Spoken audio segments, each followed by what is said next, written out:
One of the things that really concerns me is what happened with very early men and women when they would have these sort of visions and sleep paralysis, along with the deaf people, just anybody in general. What it must have been like to experience these things. And that's where we get some of these fables and these ideas even beginning, that there's a whole nother world out there that we can't see. Well, there is actually. I mean, there is a whole other world out there that we can't see that's yet to be discovered. But we don't want to be scaring ourselves half to death of something that we can't explain. And I guess it's my concern that these kind of things started very, very early on with early civilization.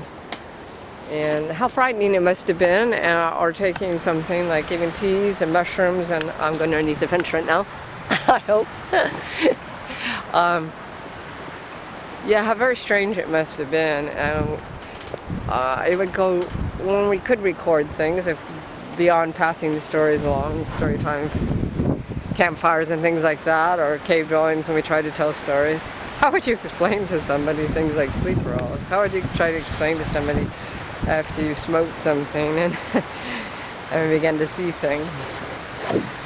And how would you explain to somebody that even though you were deaf, there was obviously you're deaf, that you would hear things?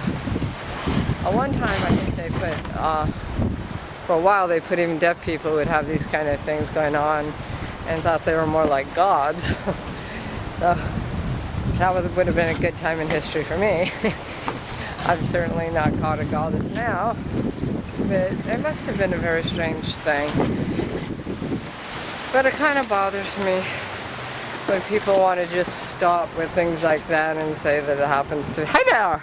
How are you, cutie? Okay, how are you? Ah, good. I'm okay. We just went for a long walk and now we're back and and he wants to go in for a drink of water because he's exhausted. He didn't even want to play with his deck.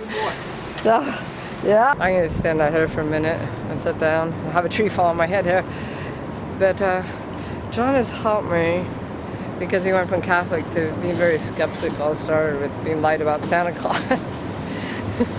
That people want to explain away things from things that happened thousands of years ago, and we just kind of stopped there, a lot of us, and explained it away with religion.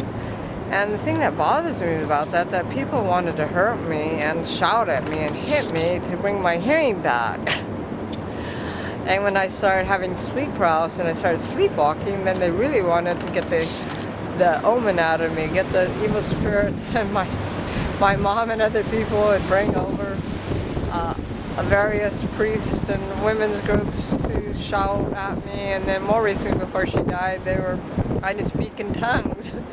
And it was actually very scary being surrounded by these people and them shouting at me.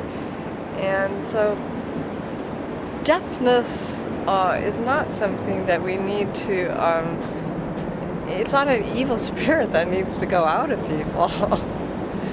And I'm just bringing up the sleep paralysis thing and the sleepwalking because I said that's another poorly misunderstood thing that people automatically want to blame spirits and ghosts. And maybe it is sometimes. I'm not to say that it isn't, but you can't say that all of them are, that all of them happen to be evil spirits.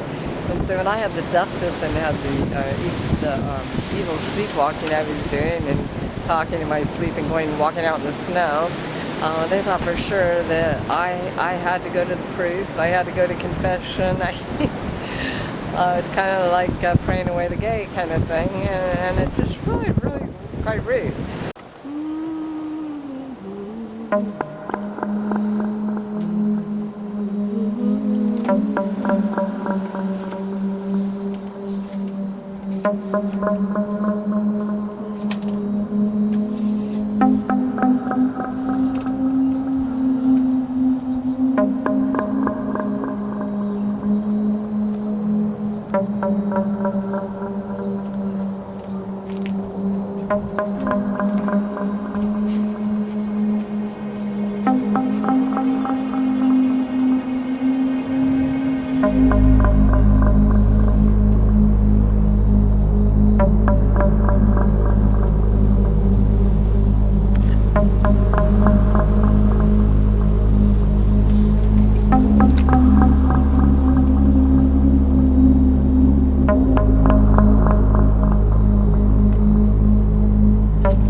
Damn it! Ow!